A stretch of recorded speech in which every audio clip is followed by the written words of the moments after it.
ಕರಾವಳಿ ಕರ್ನಾಟಕದ ದಕ್ಷಿಣ ಕನ್ನಡ ಜಿಲ್ಲೆಯಲ್ಲಿ ಹವಾಮಾನ ಇಲಾಖೆ ರೆಡ್ ಅಲರ್ಟ್ ಘೋಷಿಸಿದ್ದು, ಜೂನ್ 14, 2025ರ ಮಧ್ಯಾಹ್ನದಿಂದ ಭಾರಿ ಮಳೆ ಸುರಿಯುತ್ತಿದೆ. ಈ ಭಾರಿ ಮಳೆಯಿಂದಾಗಿ ಜನಜೀವನ ಸಂಪೂರ್ಣವಾಗಿ ಅಸ್ತವ್ಯಸ್ತಗೊಂಡಿದ್ದು, ಮಂಗಳೂರು ನಗರದ ತಗ್ಗು ಪ್ರದೇಶಗಳು ಜಲಾವೃತವಾಗಿವೆ. ಕೃತಕ ನೆರೆಯಿಂದ ರಸ್ತೆಗಳಲ್ಲಿ ನೀರು ತುಂಬಿ ವಾಹನ ಸಂಚಾರ ಮತ್ತು ಜನರ ಓಡಾಟಕ್ಕೆ ತೀವ್ರ ತೊಂದರೆಯಾಗಿದೆ. ದಕ್ಷಿಣ ಕನ್ನಡ ಜಿಲ್ಲಾದ್ಯಂತ ಭಾರಿ ಮಳೆಯಿಂದಾಗಿ ಮಂಗಳೂರು ನಗರದ ಪ್ರಮುಖ ಪ್ರದೇಶಗಳಾದ ಪಂಪ್ವೆಲ್, ಪಡೀಲ್ ಮತ್ತು ಕಾರ್ ಸ್ಟ್ರೀಟ್ಗಳಲ್ಲಿ ಕೃತಕ ನೆರೆ ಉಂಟಾಗಿದೆ. ಪಂಪ್ವೆಲ್ ಫ್ಲೈಓವರ್ ಕೆಳಗಿನ ಸರ್ವಿಸ್ ರಸ್ತೆಗಳಲ್ಲಿ ನೀರು ತುಂಬಿದ್ದು, ವಾಹನ ಸಂಚಾರಕ್ಕೆ ತೊಂದರೆಯಾಗಿದೆ.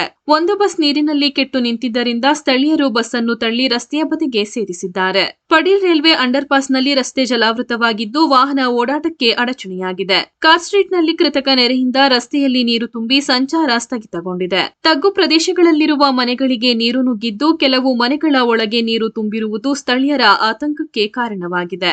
ಹವಾಮಾನ ಇಲಾಖೆಯ ಎಚ್ಚರಿಕೆ: ಕಳೆದ 3 ದಿನಗಳಿಂದ ದಕ್ಷಿಣ ಕನ್ನಡ ಜಿಲ್ಲೆಯಲ್ಲಿ ರೆಡ್ ಅಲರ್ಟ್ ಘೋಷಿಸಲಾಗಿತ್ತಾದರೂ ಭಾರಿ ಮಳೆಯಾಗಿರಲಿಲ್ಲ.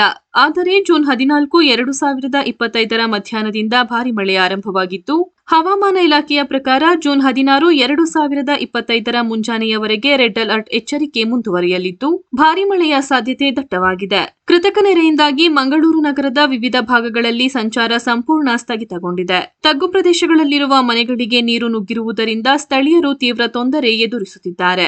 ಈ ಪರಿಸ್ಥಿತಿಯಿಂದಾಗಿ ಜನರು ತಮ್ಮ ದೈನಂದಿನ ಚಟುವಟಿಕೆಗಳನ್ನು ಮುಂದುವರೆಸಲು ಕಷ್ಟಪಡುತ್ತಿದ್ದಾರೆ.